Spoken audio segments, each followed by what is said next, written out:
जी हां दोस्तों, संसद में अचानक वोटिंग सरकार के पक्ष की करारी हार, तगड़ी उलटफेर से नया ट्विस्ट और आखिर 336 सांसदों का क्यों नहीं मिला साथ। स्वागत है आप सभी का। आप देख रहे हैं द राजनीति का विशेष सेगमेंट खबर और विश्लेषण। मैं हूं जबार खान। दोस्तों, आखिर संसद के भीतर हुई वोटिंग में मोदी सरकार के लिए एक बहुत बड़ा झटका क्यों सामने आ गया। आखिर क्यों मोदी सरकार जो लगातार ये कहती रही कि उसके पास में स्पेशल बहुमत है, मगर जब वोटिंग हुई तो फिर महज 207 सांसद ही उसके पक्ष में वोट करते हुए दिखाई दिए।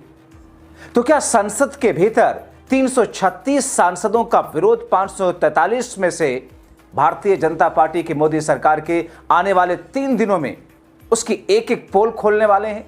और सरकार जो चाह रही है, जिस अंदाज में संविधान संशोधन करके जो विधेयक लाना चाह रही है, उसमें सरकार तो फंस गई। तो फिर सरकार किस गफलत में थी? आखिर ऐसा हुआ कैसे? विस्तार से दोस्तों आपको सब कुछ बताते हैं। अगले चंद मिनट मेरे साथ में जरूर रहें। दोस्तों, आप देख रहे हैं कि किस तौर पर केंद्र की मोदी सरकार दरअसल नया परसिमन करके उत्तर भारत के राज्यों में इतनी सीटें डाल देना चाहती है लोकसभा की कि इन्हीं 5-6 राज्यों से उसकी केंद्र में सरकार बनती रहे, जबकि दक्षिण भारत में ऐसा नहीं कर रही है, जहां बीजेपी का वजूद ना के बराबर है। नॉर्थ ईस्ट में भी ऐसा नहीं कर रही है क्योंकि वहां कम सीटें होती हैं, सिर्फ हिंदी बेल्ट के राज्य में।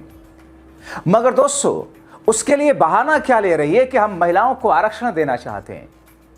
अब इससे बड़ा ढकोसला और कुछ नहीं, आगे बताता हूं कैसे। लेकिन दोस्तों, सरकार की अड़चन यह है कि सरकार जो संशोधन करना चाहती है संविधान में, उसके बाद उसके पास में बहुमत है ही नहीं है, स्पेशल बहुमत नहीं, मतलब 2/3 बहुमत जो चाहिए लोकसभा में, राज्यसभा में है ही नहीं। संविधान संशोधन के लिए चाहिए ही, क्योंकि एनडीए के पास लोकसभा में 292 सीटें हैं, सांसद हैं। इंडिया गठबंधन के पास 201 हैं, अन्य हैं 47, जबकि जरूरत है 360 की लोकसभा में, और मोदी सरकार के पास महज 292। अब दोस्तों, ऐसी स्थिति में आप सोचिए कि जिस चीज का बहाना बनाकर केंद्र की मोदी सरकार ये डिलिमिटेशन करना चाहती है, उस पर मैं आता हूं, पोल खोलता हूं। मगर आप देखिए वोटिंग की स्थिति। वोटिंग में क्या हुआ, ये जो दोस्तों आप स्क्रीनशॉट वोटिंग का देख रहे हैं, ये दरअसल संसद के भीतर का वोटिंग का आंकड़ा है, जिसे संसद टीवी के जरिए बाहर किया गया, सामने किया गया। अब आप इसमें देखिए जिन लोगों ने सपोर्ट में वोट किया वो कौन है। जाहिर तौर पर एनडीए के लोग हैं, और महज 207 सांसदों ने सपोर्ट में यस किया इस बिल को पेश करने के लिए जो वोटिंग हुई। और जिन लोगों ने विरोध किया वो 126, जबकि गैर हाजिर एब्स्टेन कोई नहीं रहे। उसमें आप देखिए स्क्रीनशॉट में 0 है गैर हाजिर, यानी कि कुल वोट किया लोगों ने 333। अब आप दोस्तों दो चीजें यहां पर देखिए कि संसद के भीतर एनडीए के पास में है 292 सांसद, तो फिर 207 लोगों ने क्यों वोट किया? 292 में से महज 207 लोगों ने क्यों वोट किया? यानी कि 292 को अगर हटा दिया जाए 543 में से, तो 336 सांसद ऐसे हैं जो सत्ता पक्ष के सपोर्ट में नहीं है। लेकिन एक सवाल तो यहां पर इंडिया से भी है। वैसे इंडिया गठबंधन को पता था कि आज तो पारित ही होना है, तो इस पर वोट हो ना हो क्या फर्क पड़ता है। इंडिया गठबंधन की तरफ से या विरोध विपक्ष की तरफ से 126 सांसदों ने इसका विरोध किया। अब दोस्तों एक और स्थिति को देखिए, उस स्थिति में क्या है। दरअसल भारतीय जनता पार्टी जिस महिला आरक्षण की बात करती है, तो अभी आप देख लीजिए कि बीजेपी और उसके सहयोगियों की 21 जगहों पर सरकार है, उनमें से कितनी महिला मुख्यमंत्री हैं? दिल्ली में सिर्फ 1 है। पूरे देश में इनके 10 से ज्यादा प्रतिशत से ज्यादा महिला विधायक हैं। इससे ही संसद में अखिलेश यादव का प्रहार देख लीजिए। 21 जगह सरकारें हैं, 21 जगह यूनियन टेरिटरी और स्टेट मिलाकर के और सहयोगी दलों के साथ मिलकर के 21 सरकारें इनकी हैं। भारतीय जनता पार्टी ये बताए कि उनके 21 स्टेट में जहां सरकारें उनके सहयोगी साथियों के साथ चल रही हैं, कितने मुख्यमंत्री इनके बने हुए हैं? कितनी महिला मुख्यमंत्री बनी हुई इनकी? 0। और जो दिल्ली की बनी हुई हैं, हालांकि वो हाफ चीफ मिनिस्टर हैं, और वो भी महिला होने के नाते केवल हाफ चीफ मिनिस्टर हैं। नहीं, अधिकार कहाँ है? एक चीफ मिनिस्टर के जो अधिकार होते हैं, एक स्टेट के जो अधिकार होते हैं, क्या आपके दिल्ली के मुख्यमंत्री के पास वो अधिकार है?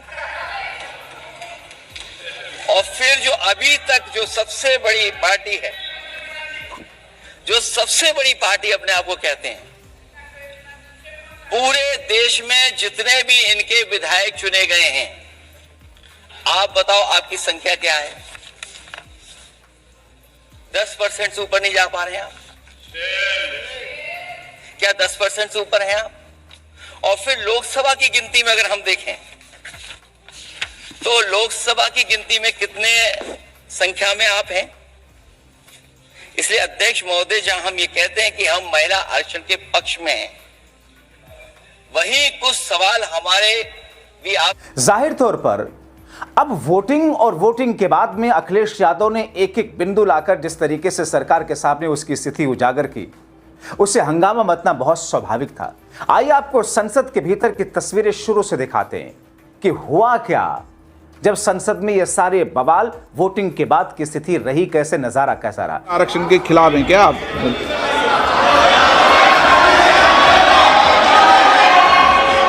यदि अब मैं नियम 72 को पढ़ दूं,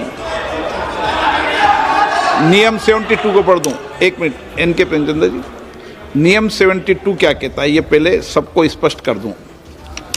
यदि किसी विधेयक को पुनर्स्थापित करने की अनुमति के प्रस्ताव का विरोध किया जाए तो अध्यक्ष द्वारा यदि ठीक समझा जाए और प्रस्ताव का विरोध करने वाले सदस्य प्रस्ताव को पेश करने वाले सदस्य द्वारा संक्षिप्त वक्तव्य दिए जाने की अनुज्ञा देने के बाद बिना अग्रतर वाद विवाद के प्रश्न को रखा जा सकेगा। परंतु जब प्रस्ताव इस आधार पर विरोध किया जाए कि विधेयक ऐसे विधान का, लेजिस्लेटिव कॉम्पिटेंस का, ऐसे विधेयक का विधान का सूत्रपात करता है जो विधायन क्षमता से परे है, तो अध्यक्ष द्वारा उस पर पूर्ण चर्चा की आज्ञा दी जा सकती है। परंतु ये भी है कि अध्यक्ष द्वारा वित्त विधेयक या विनियोग विधेयक को प्रस्तावित करने की अनुमति का प्रस्ताव तुरंत मतदान के लिए रखा जा सकता है। अब आपने रूल 72 में जिन्होंने नोटिस दिया है, आपने रूल 72 में ये टेक्निकल विषय उठाने का मौका दिया जा रहा है। मेरा एक बहुत विनम्रता से एक रिक्वेस्ट है, अभी जैसे हमारा समाजवादी ने कहा कि मुस्लिम महिलाओं का आरक्षण होना चाहिए, ये असंवैधानिक बात इस तरह का रूल 72 में ना बोले। धर्म के नाम पर यहाँ रिजर्वेशन नहीं हो सकता, संविधान में नहीं है, इस तरह का बात ना करें। आपने नहीं बुलाया आज ही महिला विधेयक को।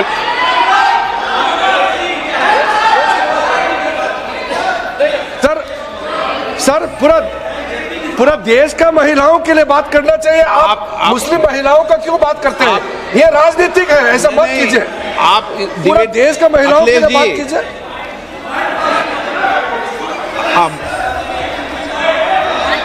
अखिलेश जी बोल दे, जल्दीबाजी क्यों है आपको जल्दीबाजी क्यों है? महिला विधेयक के पक्ष में हम, आप जनगणना क्यों नहीं कराना चाहते? ये अध्यक्ष महोदय, आप सेंसस ये इसलिए नहीं करना चाहते हैं कि जैसे ही जनगणना होगी हम सब लोग जाति गणना मांगेंगे, जाति गणना होगी तो हम आरक्षण मांगेंगे, इसीलिए आप लोग धोखा देकर के आना चाहते हैं। आपको भी पर्याप्त मौका देंगे, सबको पर्याप्त मौका देंगे। माननीय अध्यक्ष जी, अखिलेश जी ने बोला, उसका जवाब दे रहे हो तो हाँ, उसी पे जा रहे हैं, उसी पे बोल रहे हैं। हाँ माननीय अध्यक्ष जी, सदन की कार्यवाही को पूरा देश देख रहा है। कुछ स्टेटमेंट ऐसे किए गए जो जनता में चिंता पैदा कर सकते हैं। अखिलेश जी ने कहा जनगणना क्यों नहीं हो रही है। मैं पूरे सदन के माध्यम से देश की जनता को बताना चाहता हूं, जनगणना का काम शुरू हो चुका है, जारी। 2, उन्होंने कहा कि हम जाति जनगणना का मांग करेंगे। मान्यवर, मैं आपके माध्यम से सदन को बताना चाहता हूं कि सरकार ने जाति की जनगणना करने का निर्णय ले चुकी है और आप बैठिए बता दो। अरे बैठिए भाई, बैठिए। और जाति के साथ ही ये जनगणना हो रही है। माननीय सदस्य धर्मेंद्र यादव जी कह रहे हैं कि कॉलम नहीं है। उनको मालूम पड़ना चाहिए कि अभी घरों की गिनती हो रही है और घरों की कोई जाति नहीं होती है। समाजवादी पार्टी का चले तो घरों की भी जाति तय कर ले। मान्यवर, जब व्यक्तियों की जनगणना होगी, नागरिकों की जनगणना होगी, तब उसमें जाति का कॉलम रखा है। ये मेरा विभाग है। मैं सदन को आश्वस्त करना चाहता हूं कि ये जनगणना जाति जनगणना के साथ ही होने वाली है। तीसरी बात, इन्होंने ये जो आपने समझाया कि नियम 72 की जो खिड़की है वो हमें लेजिस्लेटिव कॉम्पिटेंसी पर और कॉन्स्टिट्यूशनल कॉम्पिटेंसी पर बोलने की ही इजाजत देती है। वो खिड़की का उपयोग कर धर्मेंद्र यादव जी ने एकदम गैर संवैधानिक बात करी, मुस्लिम महिलाओं को आरक्षण की। मान्यवर, हमारा संविधान किसी भी प्रकार के धर्म के आधार पर आरक्षण की कतई मंजूरी नहीं दे रहा। और मैं फिर से संकल्प सरकार का बताता हूं कि धर्म के आधार पर मुस्लिमों को किसी भी प्रकार का आरक्षण गैर संवैधानिक है, इसका सवाल ही पैदा नहीं होता है।